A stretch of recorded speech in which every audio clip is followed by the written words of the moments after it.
Caught my spoiled sister kissing my boyfriend a week before her wedding. Told her fiancé, thought he ignored it, but he shocked everyone at the wedding.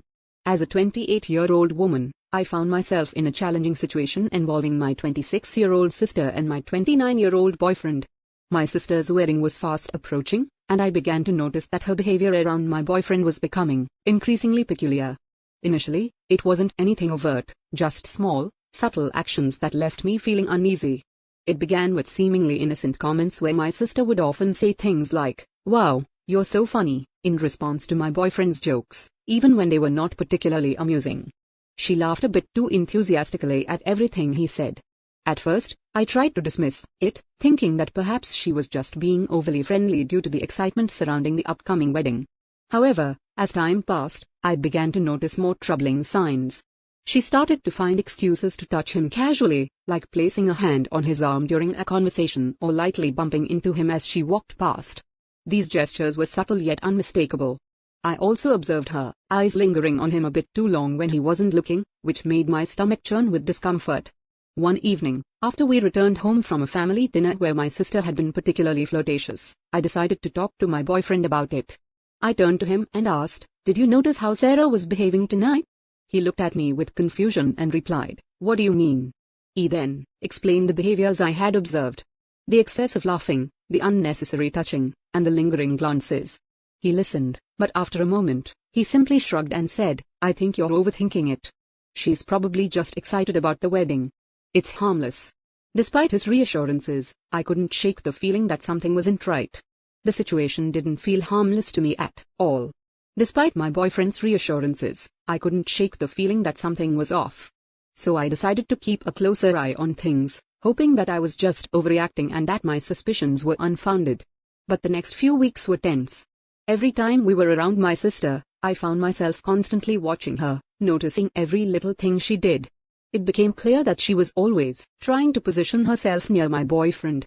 She would often sit next to him whenever she could, and she seemed to find endless excuses to ask for his help with wedding-related tasks, even when I was standing right there. One day, we were all at my parents' house for a family barbecue. At one point, I went inside to use the bathroom, and when I returned, I saw something that made my heart sink. My sister and my boyfriend were talking quietly in a corner of the yard, standing unusually close to one another. My sister was giggling at something he said, a sound that made my stomach churn with unease. The moment they noticed me, they quickly stepped apart, and my sister walked away as if nothing had happened. I felt a wave of nausea and anger but decided not to confront them on the spot, not wanting to create a scene at a family gathering. Instead, I waited until we got home that night. When we were alone, I tried to approach the topic as calmly as I could. I asked my boyfriend what he and my sister had been discussing earlier. He seemed surprised by my question and explained that they were just talking about some wedding details, like the music selection. His response didn't satisfy me. I couldn't help but question why such a simple conversation required them to stand so close together. He sighed, clearly frustrated, and tried to dismiss my concerns. He assured me once again that there was nothing going on, insisting that my sister was just being friendly. But by this point, I couldn't hold back my feelings any longer. I expressed my frustration, pointing out that my sister was practically throwing herself at him, and he wasn't doing anything to stop it. My words seemed to hurt him, and he looked at me with a pained expression, asking what exactly I expected him to do. He reminded me that she was my sister, and he was simply trying to be polite. Telling her to back off seemed out of the question to him. I told him that he could at least set some boundaries, making it clear that he wasn't interested in anything more than a friendly relationship. But he insisted that he wasn't interested in her at all, claiming there was nothing to clarify because I was seeing problems that didn't exist. Our conversation went in circles with neither of us willing to see the other's point of view, leaving us both frustrated and unsure of what to do next.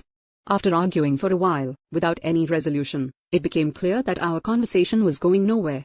My boyfriend kept insisting that I was just imagining things, and no matter how hard I tried, I couldn't get him to see what was so painfully obvious to me.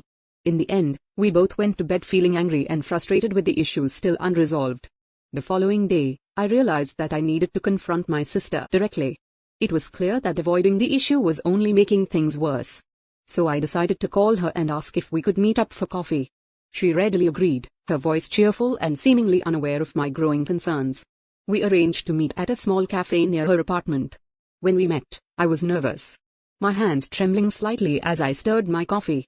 My sister, on the other hand, was in high spirits, chatting enthusiastically about her wedding plans. She seemed completely oblivious to my discomfort, which only made the situation more difficult for me. After a few minutes of listening to her talk, I realized I couldn't hold it in any longer. I interrupted her mid-sentence, my voice betraying the seriousness of what I was about to say. I told her that we needed to discuss something important. My sister, caught off guard by the sudden shift in tone, looked at me with surprise and asked what was wrong. Taking a deep breath to steady myself, I began to explain.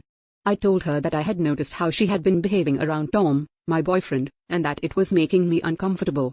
I mentioned the flirting, the casual touches, and the lingering looks, things that had been bothering me for some time. I emphasized that her behavior needed to stop. As I spoke, I watched her face transform through a range of emotions. At first, there was surprise, then confusion, and finally, anger. She demanded to know what I was talking about, vehemently denying that she had been flirting with Tom at all. I refused to back down, insisting that she had been doing exactly that, whether she realized it or not. I explained that her actions were not only inappropriate, but were also causing me a great deal of distress. She responded with a laugh, though it was far from a genuine one. She told me I was being ridiculous, dismissing my concerns by saying that Tom was practically family and that she was just being friendly. However, her words did little to ease the tension between us, and I could tell that this conversation had struck a nerve. As I sat there, it became clear that this was not going to be an easy issue to resolve, and the rift between us was likely only going to deepen. I couldn't hold back any longer and expressed my frustrations, pointing out that it was more than just friendliness. I explained that she was constantly finding excuses to be near my boyfriend, to touch him, and to laugh at all his jokes, even the ones that weren't particularly funny. To me, it was clear what she was doing, and it was making me increasingly uncomfortable. As I spoke, I could see her face turn red with anger and disbelief. She was clearly shocked by my accusations, especially since they came so close to her wedding. She responded with a sharp retort, questioning my confidence and suggesting that I must be deeply insecure to accuse her of such behavior. Her words stung, but I knew I had to stand my ground. I tried to explain that my concerns weren't about insecurity, but rather about respect. I told her she was crossing a line that shouldn't be crossed, and that her behavior needed to stop immediately. Suddenly, she stood up, her chair scraping loudly against the floor, signaling the end of our conversation. She declared that she wasn't going to sit there and listen to what she considered paranoid and ridiculous accusations. She made it clear that if I couldn't trust my own sister, then that was my problem, not hers. With that, she stormed out of the cafe, leaving me alone with a swirl of emotions. I felt awful and began to question myself. Had I overreacted? Was I really just being paranoid? When I returned home, my boyfriend immediately noticed that something was wrong. He asked me what had happened, and I recounted the conversation I had just had with my sister. As I shared the details, I could see the concern growing on his face. When I finished, he let out a heavy sigh and told me that he thought I had made a big mistake. He was worried that Sarah would be deeply hurt, especially with her wedding just around the corner. Feeling defensive, I asked him if he was taking her side. He quickly reassured me that he wasn't taking sides, but he expressed his doubts that Sarah had been flirting with him even if she had been, which he found unlikely. He believed that confronting her in such a direct way was not the best approach to handling the situation. His words left me feeling even more conflicted, unsure of whether I had done the right thing or not. As I felt tears welling up in my eyes, I couldn't help but ask, so what was I supposed to do? Just ignore it? The frustration and hurt were clear in my voice. Sensing my distress, my boyfriend walked over and gently wrapped his arms around me. He suggested that perhaps I could have handled things differently. That maybe I could have talked to him more about it first or approached Sarah in a way that was less confrontational. He expressed concern that now with the way things had unfolded, Sarah was likely upset with both of us and that this could cast a shadow over her upcoming wedding, making everything feel incredibly awkward. Feeling overwhelmed, I pulled away from his embrace and questioned him. So this is all my fault? I needed to understand if he truly believed that I was to blame for the situation. He sighed deeply, clearly struggling to find the right words, and explained that he didn't mean to place the blame solely on me. However, he did think that I might have overreacted, letting my emotions get the better of me.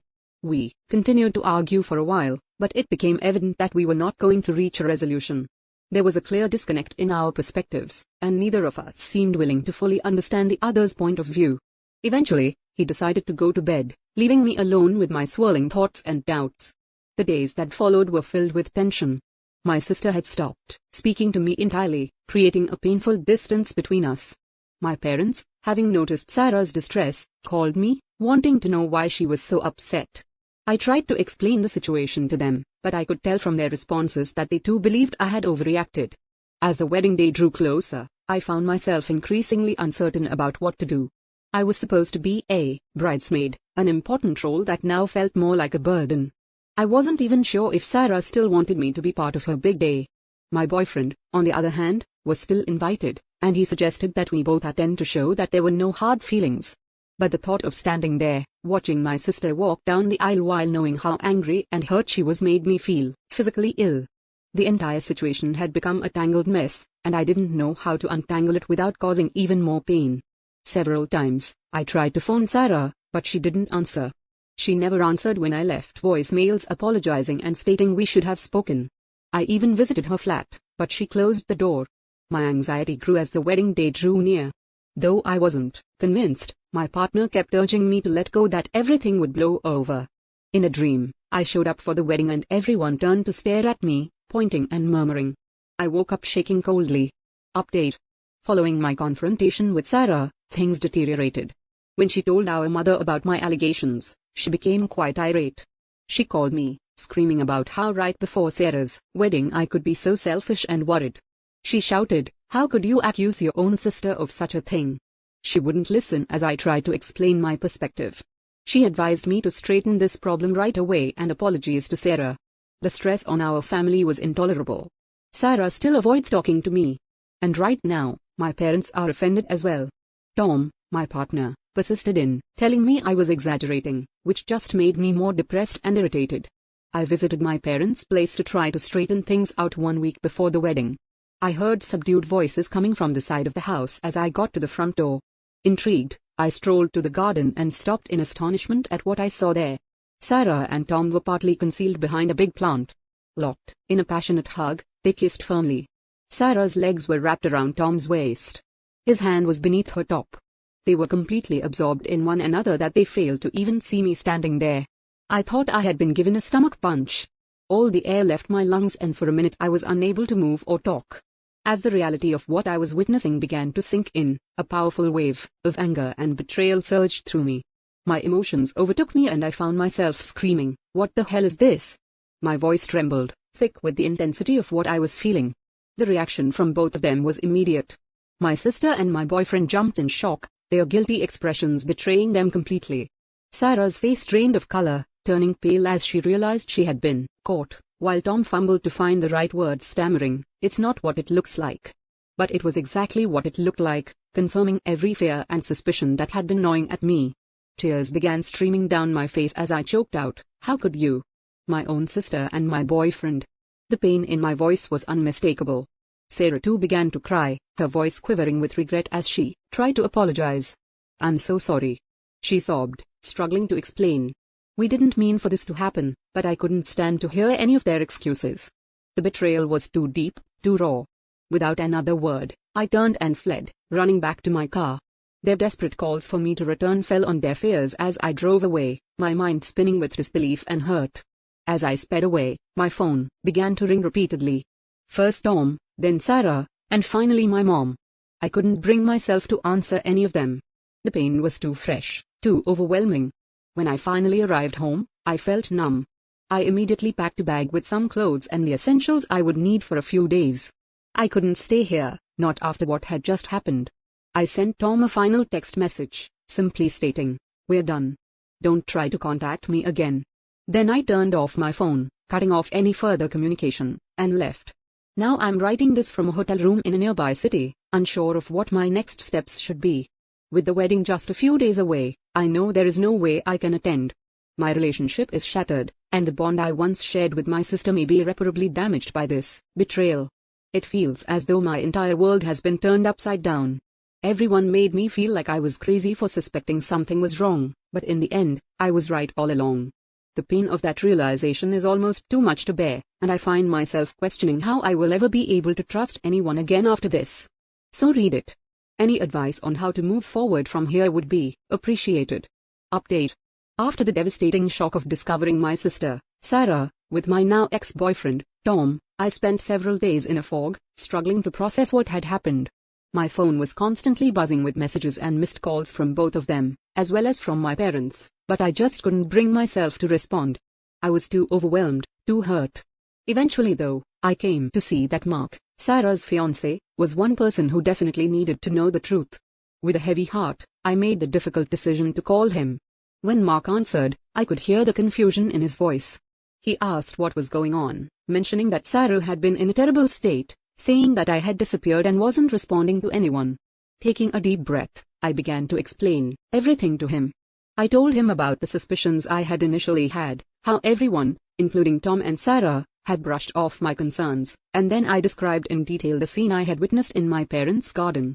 Mark listened quietly, not interrupting, only occasionally making a small noise to let me know he was still there, absorbing everything I was saying. When I finally finished, there was a long heavy silence on the other end of the line. Then in a controlled measured voice, Mark simply thanked me for telling him, adding that he needed some time to process this information. With that, he ended the call. Afterwards, I sat there, staring blankly at my phone, wondering what Mark would do now that he knew the truth. As the wedding day approached, I heard nothing further from him or from the rest of my family. Sarah had ceased trying to contact me, and I began to suspect that she had somehow managed to convince Mark to forgive her.